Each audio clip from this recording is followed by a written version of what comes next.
Hey, thanks for joining me today on this episode of the Verbal Echo podcast. We get to listen to real people's stories of insight, grit, endurance, and maybe a little bit of I can't believe that really happened to you. I'm your host, Monica Martin. Let's get to it.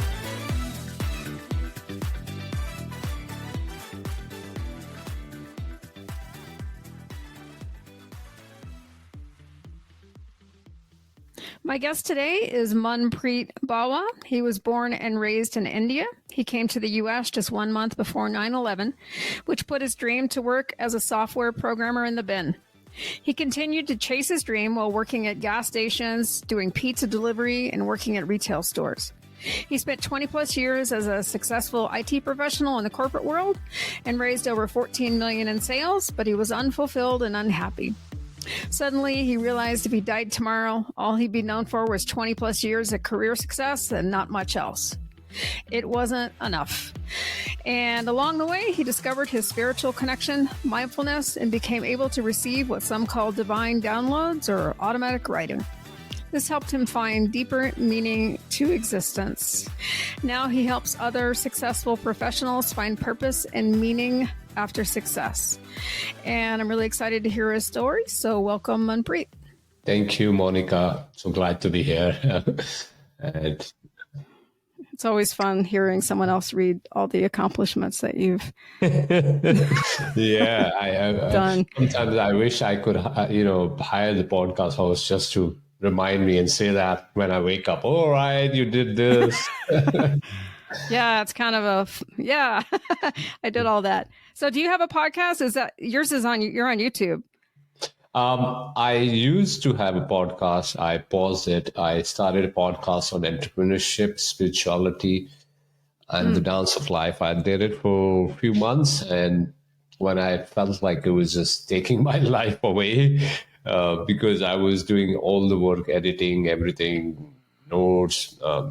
So I had to put it to the pause because it didn't feel aligned anymore. But I still have a YouTube channel where I post regular videos, more short form content is just less than a minute. Usually, sometimes it's just 15-20 second video. And I share whatever wisdom I'm getting on what am I working on, and that still continues. Oh, okay. And it's called Daily Dose of Wisdom? No, it's called It's On with Manpreet Bawa. And the handle is @the Manpreet Bawa. Oh, okay. Yeah. So folks, if you're interested, we'll put that in the show notes. Yeah. So I'm curious what this YouTube is about. What's the content of that? It's usual spiritual wisdom, and sometimes it's just the quotes from some ascended masters who have lived before us. Poets like Rumi, Hafiz, people like Albert Einstein. So when the science and spirituality aligns and there is something that comes through and I find it, I post it. Sometimes it's about my own journey, the lessons I'm learning through my journey. So it's a mix of things, but it's usually mindset-driven, spirituality-driven posts, which bite-sized videos that can help you shift your perspectives. Some days you may not be feeling well. Some days you're too excited. Some days you're questioning, who am I? Why am I here? What is my purpose? So I share these bite-sized wisdoms of my own journey, when I ask these questions and what I feel. So that's one part of it. The other part of it is when I have any bigger questions and I sit down and ask for guidance, and I write that. Sometimes what comes through is so profound, I feel the need to share it, and then I will create videos out of it. You may call it, it may appear like poems, short write-ups, but usually it's wisdom with a deeper meaning, and that I could not have written myself. So even though the voice is mine, the words are not mine. They just come through me. You may call it as channeling, automatic writing, whatever it is, but really asking my higher self questions and, sharing the answers that come through. Yeah, that's really interesting. I'm really deep into spirituality too. And it's really interesting when you close your thinking mind down, what you can open up to. It's, Yeah. like I like that bite size. I like that.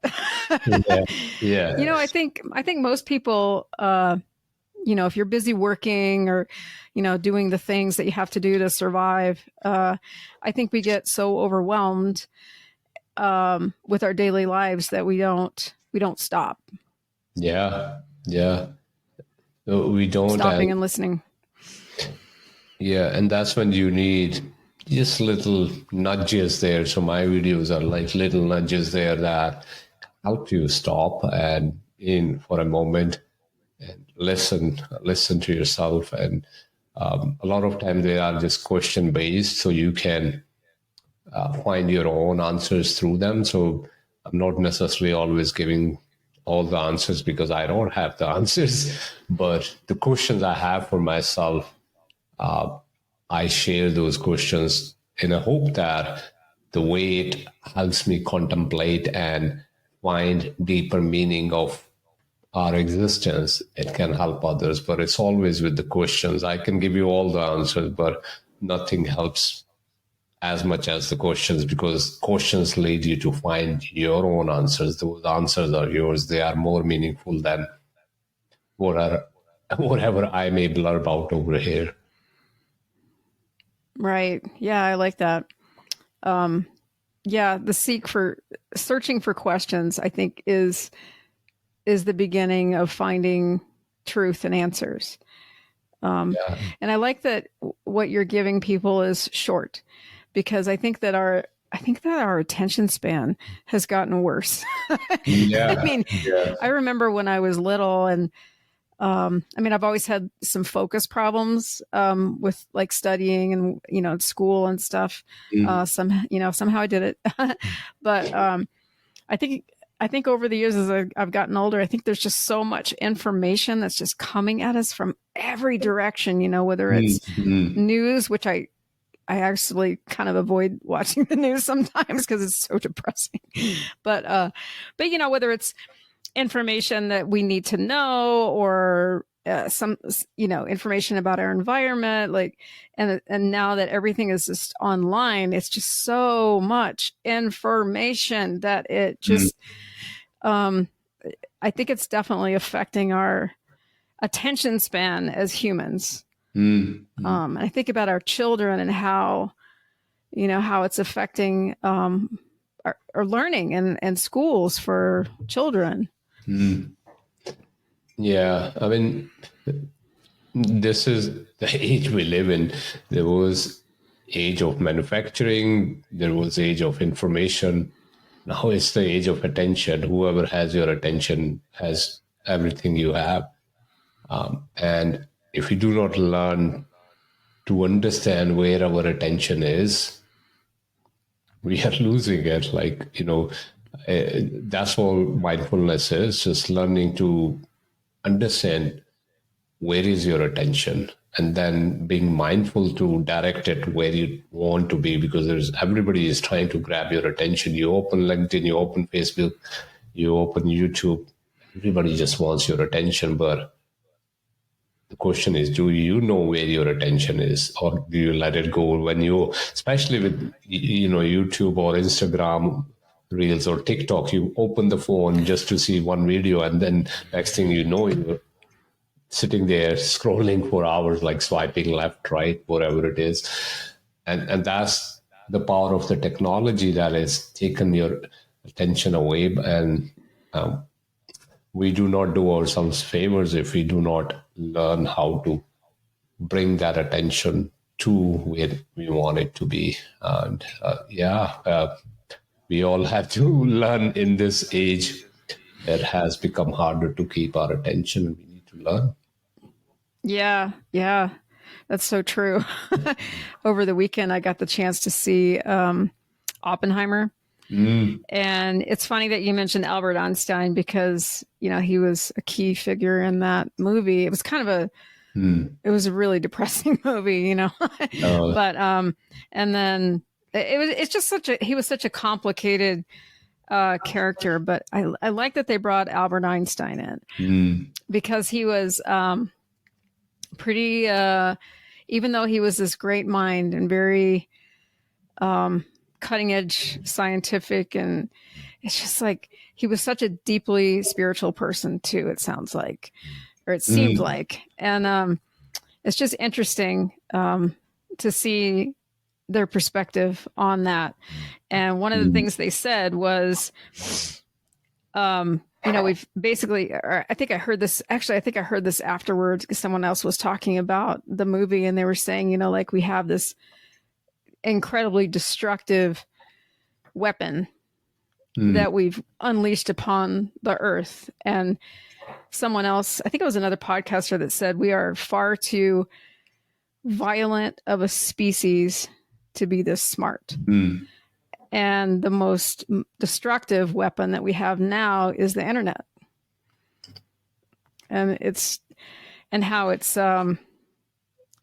shaping our thought processes, and it has the ability to control us. And so I think your mission of being mindful of where your attention goes is really more important than ever, because you can choose what gets your attention. Like you can scroll on TikTok and watch a bunch of crazy videos. It's okay if you give yourself a minute, say, okay, I'm only going to watch this for 5 minutes, but how many of us have that control to watch 5 minutes of stupid videos? Like, and that's the thing. That's the game. That's the drug. You're like, oh, I'm just going to watch 5 minutes. No, 20 minutes later, you're like, I have to stop this. Yeah, it's the, when we were growing up, or when parents were growing up, we didn't have that many modes of distraction. Life was much simpler. You had TV, radio, or newspaper. And so you were out more because there are no modes of distraction.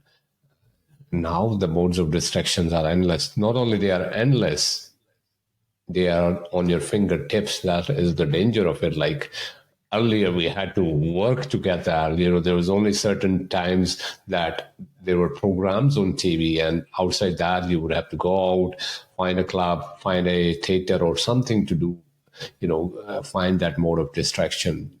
Now it's on your fingertip. You can order Netflix, you can go on Amazon Prime.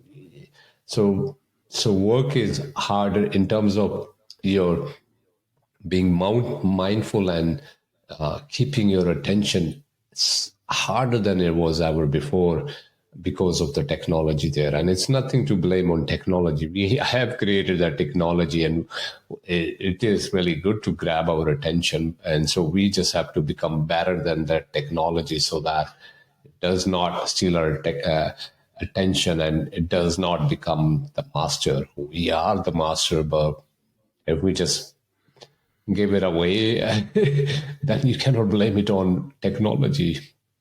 Right. And that's where mindfulness comes in. Yeah. And I'm curious about your own spirituality and how you've incorporated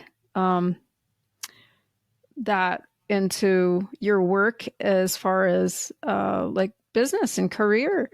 And how do you mesh the two where you've got this, both sides of your brain are working. And I think that's balance. I think it's good. You have to be able to balance that. You can't just step out the door and say, okay, now I'm this person.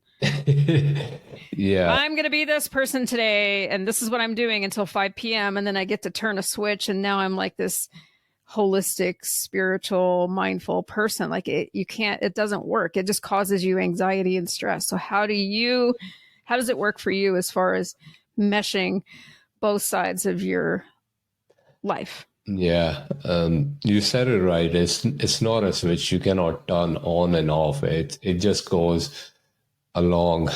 So you need to learn how to weave in together that. The thing that I had to learn was that so long that I can, so long I keep pushing something to the side, thinking that something other is better, I'm just always going to be in struggle. I'm always going to have that anxiety because I am discarding this for that, and that always changes. It doesn't matter that this and that always changes, right? Sometimes it's meditation for TV. Sometimes is partying for instead of meditation, sitting down with friends. So my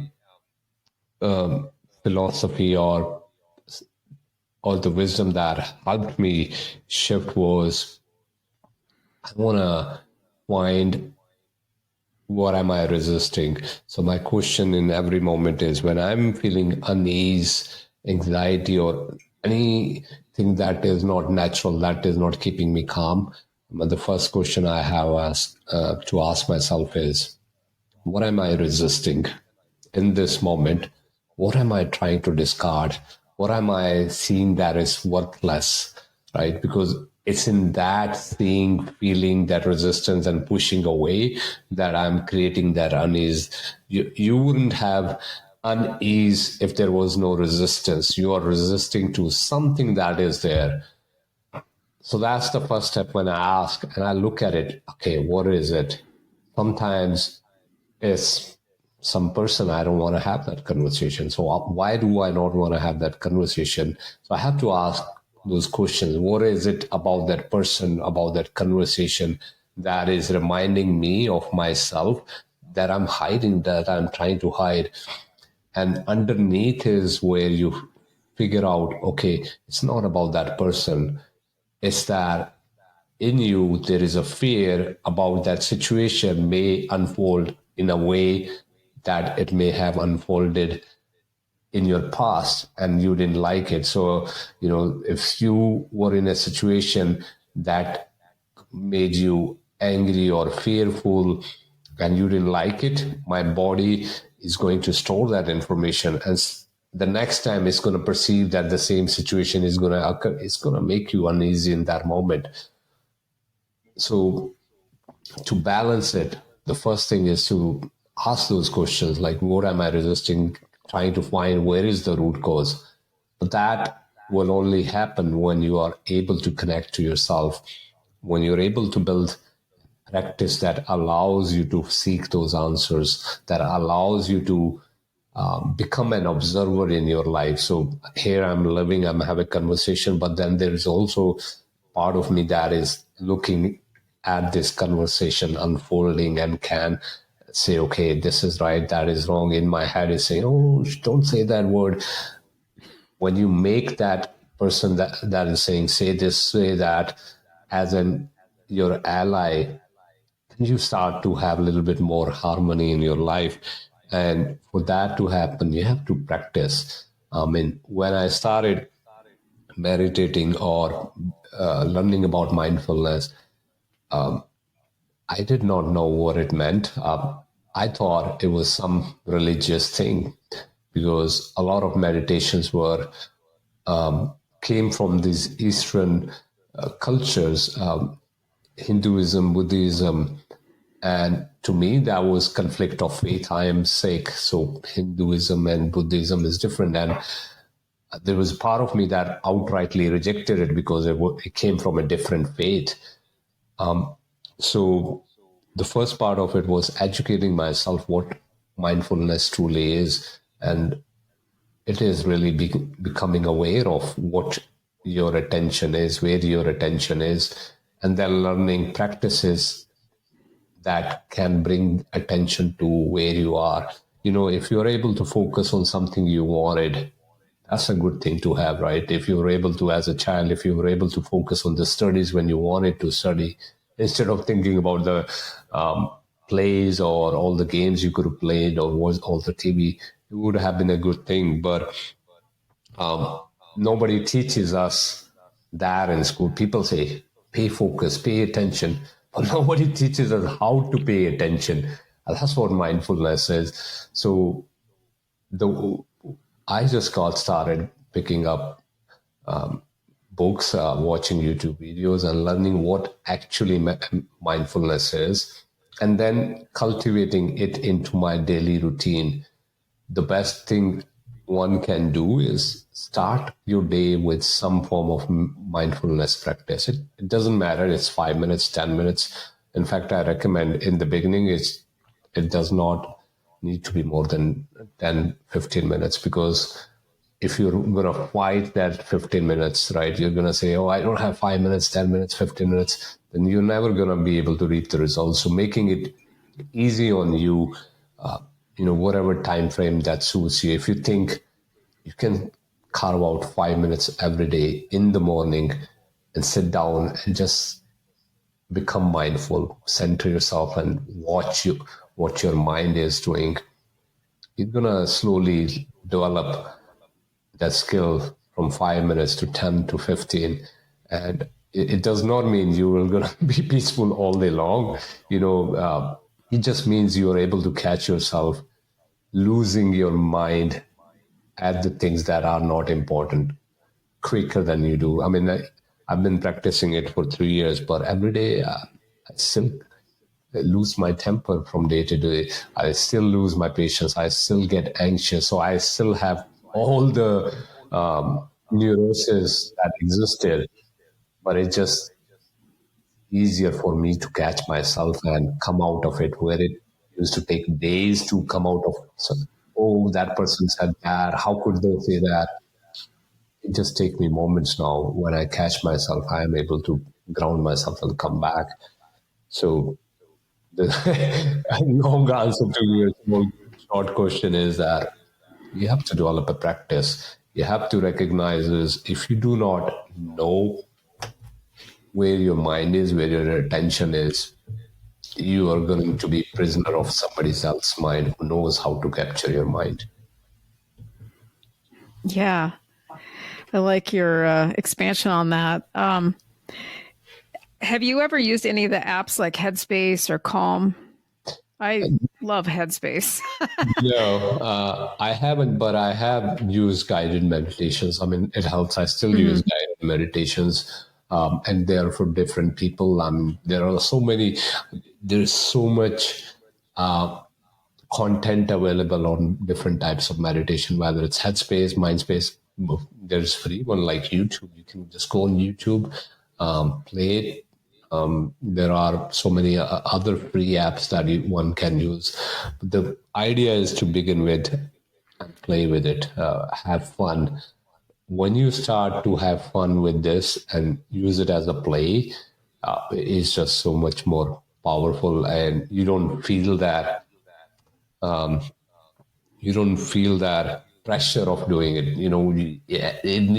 In the beginning, maybe it is like a task, but at some point it needs to become natural to you. Like there are days when I don't sit down and meditate. It's not about sitting and meditating when I cannot have time to do it. Like this morning, usually I sit down and meditate for 1 hour. This morning I got up late. I just sat for 15 minutes, and which is fine. I mean, it's not about shaming yourself. When it becomes a task that you have to checklist every day, you lose the benefits of actual thing that it's going to bring. It is not a task. It is a way for you to know yourself more. It is a way for you to connect to your deeper psyche that you don't know about. You do things, but why do you do certain things certain way?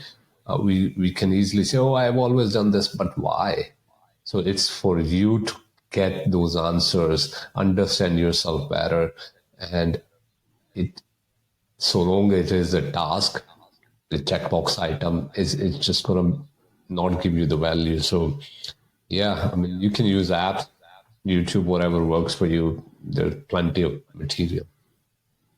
Yeah, there's so much free stuff out there. I mean, YouTube.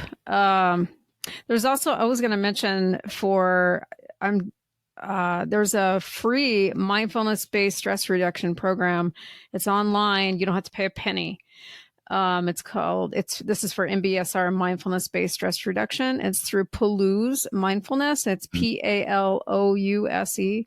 And this guy is awesome. He just has put out this content. It's been out for years. It's free, totally free and equitable for anyone.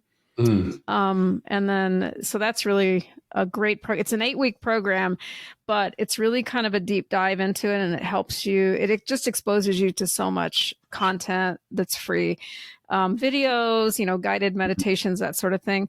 But yeah, lots of resources out there, whether you're using an app or YouTube. Yeah, and I like that you said it's not a task. It's a practice. And that's the thing, is you can practice starting with 3 minutes. Like if you have 3 minutes, and who doesn't have 3 minutes? If you say that you don't have 3 minutes, then that becomes a question. Like, well, what does that mean? You don't have 3 minutes. You don't have 3 minutes. You really need to do it. You need to give yourself. It's really a gift. And that's okay. You can start with 3 minutes. I started with 3 minutes. Yeah. It that's only okay. takes a moment, the moment of peace. What is worth, if you don't have 3 minutes, ask yourself, what is a moment of peace worth to you then, Yeah. Yeah. I like that. Answer. If you cannot find a moment of peace, what are you doing with your life? It's not going to be very fulfilling. That's for sure. Yeah. And it's hard. Yeah. So I like your wisdom on this. Definitely. I'm interested in your journey here. So you came from India, and you came here right before 9/11. Yeah. And I'm curious about how you felt when that happened, and you just got your feet landed on this new soil, and you're like, oh wow, really? It's just, I'm curious about that transition. I was 23 at that time. So that age does play, because, at 23, you are almost delusional, which is good. I say it with a good intent. Like, you're delusional. You do not know what the bad looks like. Everything looks like it's going to work out, right? You have that wisdom in you that tells you it's going to be okay. So you do not worry the small stuff at that age, because you have not experienced failure. You have not seen the life that closely, how bad, how worse it could be for most of all people. I mean, some people do go through a lot more rough times but for me, I was 23. I was in a land that I knew there were opportunities. Yes, 9/11 happened. Yes, I knew the jobs were going to take longer, but I was still on a land of opportunities. I still had my dreams. And, at that age, having access to your own car. I got my first car there, which was a $1,000 beat up car. It was my car. So I had a car. I had my own computer. I still found a job at a gas station. I could drink as much as Pepsi Cola I wanted. I could eat £1 McDonald's or $1 McDonald's. And that's all that mattered. Like, my desire were not as big. So that kept the misery away. And I knew somewhere I knew in myself that it's just going to be over. Like, it's just temporary.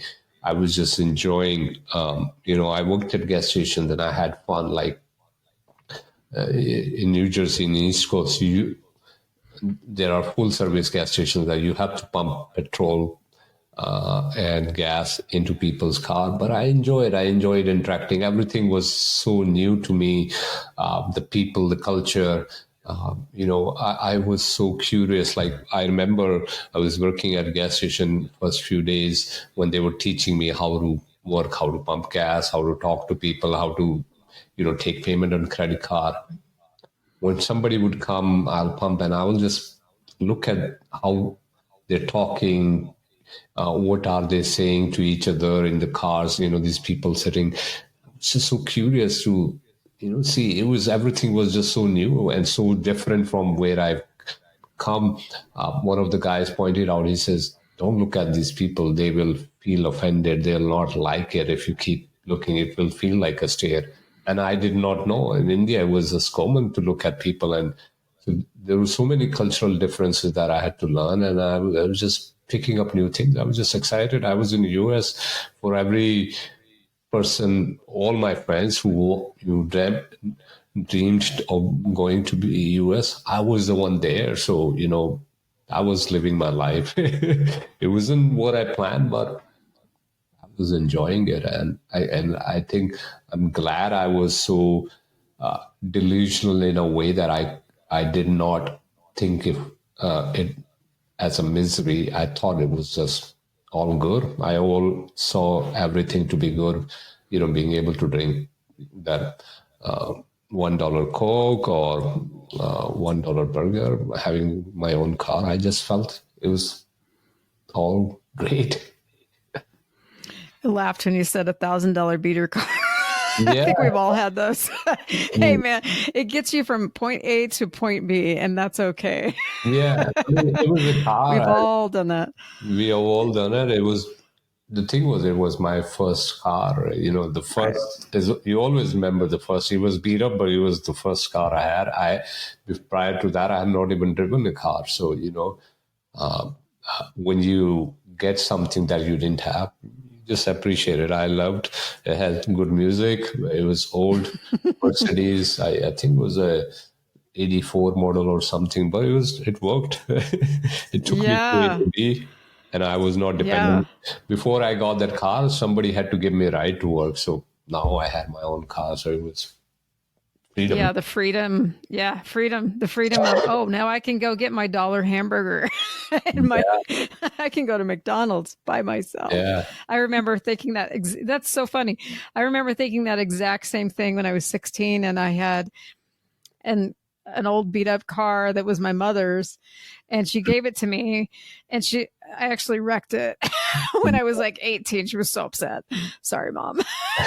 But I remember the same thing. I had gotten my license, and I was like, I am gonna go to McDonald's right now, and I can do it because I can drive.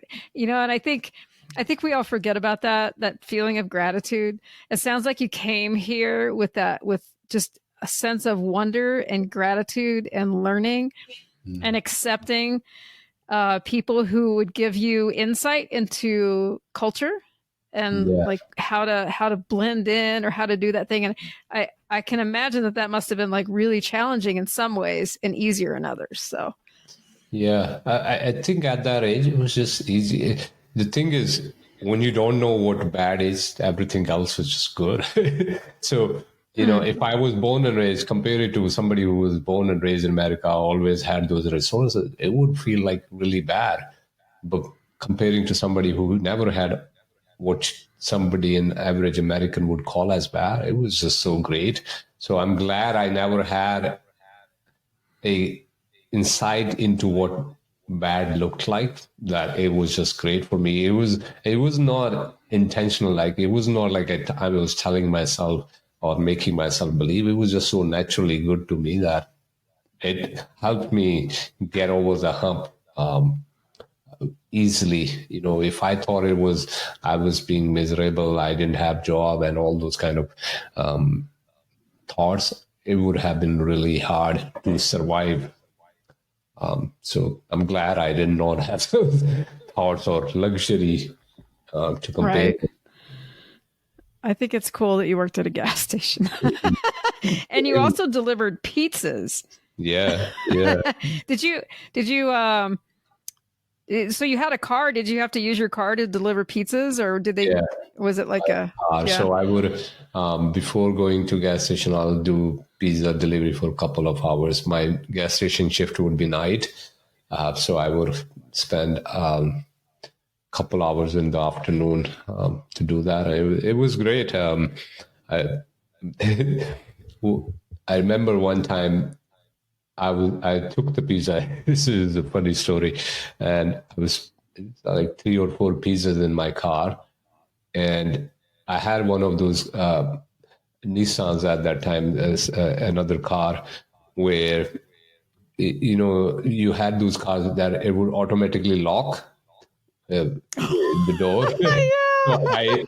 unless you stop the car, or I don't remember how it functioned, but all I remember I got to the customer's house. I'm standing right in front of it. I get out, I ring their bell that I'm here, and I go back to the car, and the car is locked. It's running, it's locked. The Oh pizzas are no. inside. And here am I, like, and the customer comes in, and I'm like, I don't know what to tell him either. So I first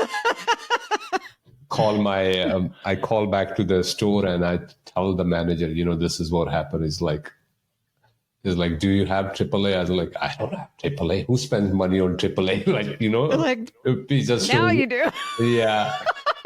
He's So, like, do you have a coat hanger? yeah. Do you have one of those Jimmy things? I'm always amazed when they come and they can get especially back then, cars were easier to get into with Yeah. those So, devices. so I called my store manager. He said, okay, you need to inform to the customer. So I told the customer, and he felt such a pity. Like, I'm still 24. I'm young. You can see on the face that the guy is in trouble. And so he asked me, oh, do you have AAA? I said, I don't have. So then he used his own AAA card, calls the service. It takes a half an hour, 40 minutes for them to come and get the pizzas out. Thankfully, the car was running, so the heat inside was running. It was, November or December time in New Jersey. It was really cold. And so by the time, 40 minutes, no matter what kind of a car it is, and it's going to get cold. So the pizzas got out. It was Yeah. cold. He told me the pizzas were cold, and I asked him if you want me to go back and bring more pizzas, fresh pizzas. And they were like, obviously, he may have expected that either to get some form of discount, or I don't know. I mean, he offered his AAA very generously. He didn't need to do it. It could have been Domino's problem to solve that issue, but he helped me. So then next time he came, I had my manager to give him discount on the pieces, but it was funny, and I was also grateful. Like, that was grace. Like, it was his, in that moment where it was locked, I did not know what to do. That customer gave the grace, he helped get the AAA because my manager wouldn't do it. I wouldn't do it.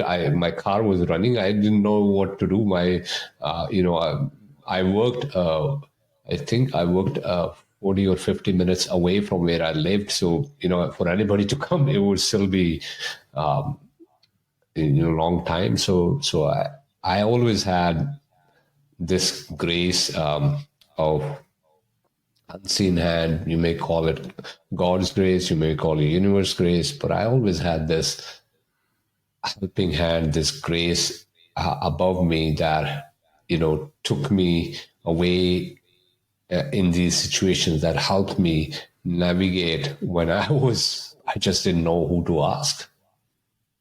Yeah. And you had a kind person too. That's the thing. Yeah, You could have had any customer, but that customer that you got was kind. I always found, this is the thing. I don't know how, if there is a thing like being lucky. I was always lucky to find kind people. When I first landed in US, when I first started my job, the job was, because this was gas station, it was 50 minutes away. I needed a ride to get there. There was no bus that would take. And we found somebody, somebody said this X person works in a gas station that's probably 10 minutes more away from there, but he lived there, and they found the number, and the person said, yeah, I'll take him every day. And there were days, because I worked 12-hour shifts, 7 days a night, and when I'll come back, I'll sit on computer or TV, and time will fly, and I'll not sleep and have enough sleep, and I'll I'll not get up on time. He'll come, he'll knock on the door, only to know that I have slept, and then he'll wake me up. He'll never left without taking me. It got him late days because we always had 5-10 minutes margin, and if he's now waking me up, it's going to take me 5-10 minutes to get ready, and so I'll get late, he'll get late. And because on gas stations you're working on ships, you're relieving somebody, the other person is waiting anxiously for you to come on time so that person can go. But he never left me. Even though he got in trouble at his job, he never left me sleeping. He always made sure, because he knew that one day is, every day if I miss, I'm going to not only miss the job, not only I'm going to miss the money, but I'm going to, I may lose my job. So I was always, it was so great to always have those kind people who held my hand. So I always felt God's grace through these hands who took me and helped me in these times, because I was in a land where I did not know nobody, right? Right. Who does that when you don't know who will stop and wait for somebody who's not even related to you, just to make sure this person can make a living? You will pick him up and take him to the job. So yeah. Right. Yeah, that's very kind. And I think that's, when we need that, it comes to us. It does. And that's part of like being connected and finding that balance and the holism. And when we need it, it comes to us. I like that. So you ended up in the IT world after all of this pizza delivering and gas station experience. You ended up in the IT world. And how did you had trained in, was it software, or what did you do? Yeah, I was a software programmer. Before I came to US, I was already in India. I was working a software programming job. So this again, another moment of grace. I was working in California on an electronics store. I don't know if you've heard of Fry's Electronics. Oh, yeah. So I was a cashier there, and I was serving somebody who came there to purchase laptops. And he had bought, I think, 3 laptops or 4 laptops. So it was a big amount in a single transaction, right? So it needed a supervisor's approval, and the supervisor happened to be my roommate. And so when my roommate came, he was very outgoing. He would, very curious. He would ask questions. He was not shy at all. And so while he was keying his approval, he asked the man, "What are you doing with all these 4 laptops?" And the guy said, "Oh, I run a IT consulting company. I hire programmers." And my friend jokingly said, "Oh, you can hire him. He'll be a good programmer." And to our surprise, he said, "Yeah, sure, send me my resume." He gave his card, and said, "Send me resume." A couple of days later, over the weekend, I sent him resume. A week later, he called me for an interview. And in that interview, after 4 years, I went for the interviews, and in 10 minutes I was hired, and all by this small accident of, you can say small accident. I just don't think it was accident. It was, oh yeah, time had come for me to come back. Whatever I had to learn, I had. And so I got the job, and it's been 17 years I've been working for the same company. That's awesome. I always tell people, like, if you are called to do a job, no matter what it is, if it fits, if it fits for you, you do it. Don't feel like it's the wrong thing, like, because there's a reason that you're going to do this job.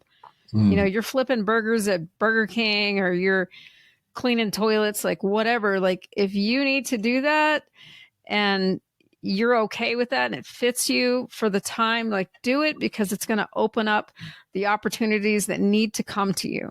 And there's a reason that you're called for it. And I think that's so cool that it's like, yeah, that was totally meant to happen. You were meant to meet that person. That's divine intervention. I think that's so amazing. I hear it all the time, but it's so cool to like see it. Yeah. Yeah. Oh, that's awesome. So you've done this in the software world, and you're still doing that, right? Yeah. I work for the same company that I worked in California. I went to India. I worked there for a few years, and then when they were starting operations in UK, I came to the UK, and so I've been here now 10 years. Oh wow, nice. Yeah. Oh, that's so cool. It is a blessing. So, do you have? So, you mentioned something about the 100 Days of Bliss event. Is this a previous event you did, or what? Tell us about that. Yeah, it was last year. What I did was, one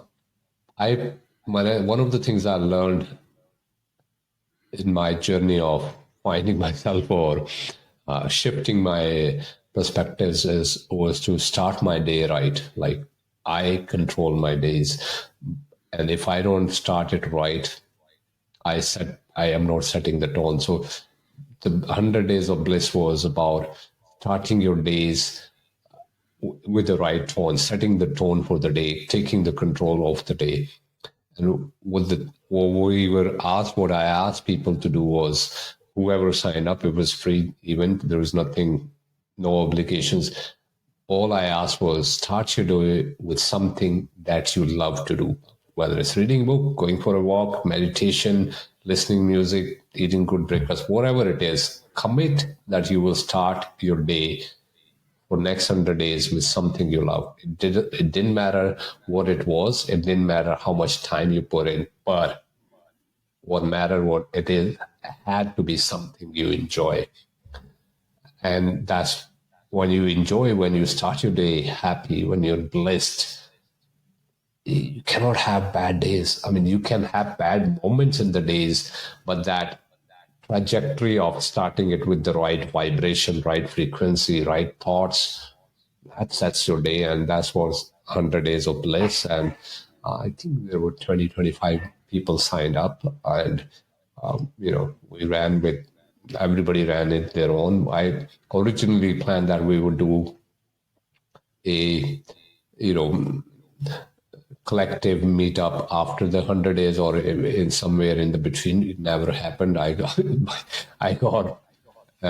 engaged with the other projects that came up, but yeah, anybody can start it. And the reason we picked up 100 days was because, it takes time to build habit. It takes time to overcome yourself. When you have been a person who has started their day just giving it away to your family, to your work, to whatever is calling for you for that day, you forget to live yourself. So it was just a way to learn to live yourself one moment a day, starting it right.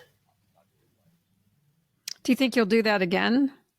I should do that now that you ask. I was actually thinking that when you asked this question, there was a thought, maybe I should do that. I think I'll work upon something like this very soon.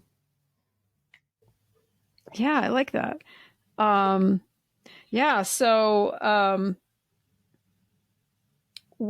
so you're also on, let's see, we'll put the links for your YouTube channel in, and then you're also on LinkedIn if anyone wants to get in touch with you, either professionally or whatever. We'll put that down. Is there any other projects that you're working on currently that you want to share? Yeah, I mean, there's something I'm making right now. I don't do many events, but every 2-3 months I will do a event, a couple of hours events where I'll share what I've learned. I'll share some wisdom. We'll do some mindfulness practice. I'm working on something that probably will plan in the next 3-4 weeks to come out. And I don't know what that topic is, but it's generally around spirituality. It's something that would be a way for you to connect and recognize yourself more. So when I do, I will share it with you. And like you said, LinkedIn is the place where it'll get posted. I connect with people there. Anybody has questions, you can engage on my feeds, or you can send me DM there. That's the best place to connect with me. YouTube is just, people come watch videos, you go, you may leave comments, but if you want an interaction, LinkedIn is the best place to do that. Yeah. Nice. Yeah. Awesome. Yeah. So I have my fun question at the end. So you're from India, and I don't know how many listeners love Indian food, but I absolutely love Indian food. And I'm wondering if there's an ingredient that is kind of your favorite that maybe not a lot of people know about or have never used before. Maybe somebody wants to get out there and try something different. If you have a special ingredient you want to share, or a dish or something like that. Yeah. I think it's not used in American cooking a lot, but one of the ingredients that you'll find in any Indian household is ginger, and it has its health benefit. I use that in tea. It's in every single Indian dish we cook, it's there. So that's one. It's in different ways you could use it. The other is mint. I think people don't use mint. You could use mint in the teas. You can use mint in the sauce, mint sauce. So these are two ingredients I like. Maybe lemon also, third one. I drink lemon in my water every morning. So that's the third one. I love all those. I use so much ginger in my cooking. Yeah, ginger. Yeah, I'm a chef by trade, so I always grab some ginger at the store. I'm always like adding, and I love making tea with like lemon, ginger, and honey. Yeah. And just if I'm not feeling very well, I'll make that, and I'll make it really strong on the ginger side. It just brings up the heat in my body, and it. Man, I don't know. I just love that, especially in the winter. If you're not feeling very good, like just make that. Yeah. There's probably something in Ayurveda with that, I'm sure. Yeah. I mean, ginger, it is said that ginger, lemon, a little bit of Himalayan salt, the pink salt. Oh, yeah. And honey. You drink it in the morning, you sort of wake up your digestive system. It's good. You don't need to boil it and drink it. You just mix it in the regular water, regular temperature water. And that's one thing I have every morning. It just wakes up you want to wake your senses up. You want to wake your digestive system. That's the best thing you could do to yourself. So you're not making it with hot water. You're just making it with just water. Just Regular like water. a cool. Yeah. Okay. Room temperature. So I just mix it. Okay. A glass of water, a little bit of honey, a bit ginger, a pinch of Himalayan salt, a little bit, and lemon, half lemon, and I'll just mix it, shake, and have it. That sounds so good. Now I know what I'm having after this. I love that. Because, it's funny because I always do that with hot water in the winter, but I've never tried that in the summer, because, I drink my coffee, and I love tea. I love to drink tea, but I've never done that version with like room temperature water. So now I'm going to try that. That sounds great. Stomach, it'll just, try it. It just makes you feel a little more lively, like easy on your body also. Yeah, lemons have that way. Oh, I love lemons. Yeah, they're great. Okay, now I'm going to try it. I'm going to run my experiment today, see if I feel lively. Yeah. All right. Well, Manpreet, thank you so much for coming on and sharing your story. I hope everyone enjoyed it, and I know I sure did. So thank you so much. Thank you, Monica, for having me. It was a pleasure. There's a lot of stories that came out that I have not remembered in a long time. So glad to be here. Oh, good. Yeah, I'm glad. Yeah, thank you so much for sharing. Okay, thanks, everyone.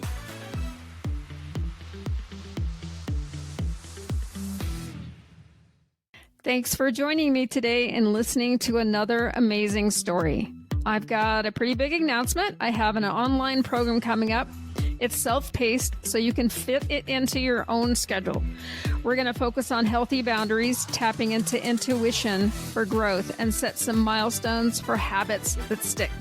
It's called Bold Boundaries, and I want you to jump on over to my website and get on the wait list if you even might be slightly interested, because it's launching this fall.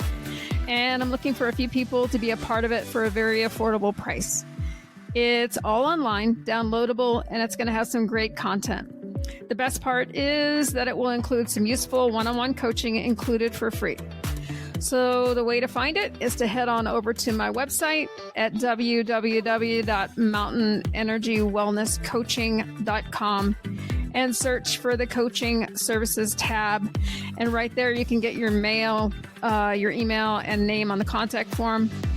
I'll be uploading a separate short little introduction on this podcast going into more details of the program. Be sure and hit that subscribe or follow button wherever you listen to great pod content. It sure helps my efforts to grow and get these stories out there. I'd love it if you could tell a friend about this show and share it with anyone who might be interested. You can find any links mentioned by my guests or by me in the show notes below. We have some great guests coming up in the next few weeks to finish up season 1, which will be winding down in October.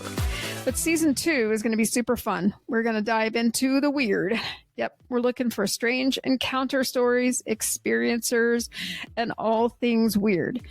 So if you'd like to be on the show and have a story you'd love to tell, reach out to me by sending an email to verbalecho@gmail.com.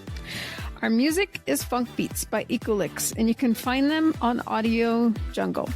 I'll catch you next time around. See you soon.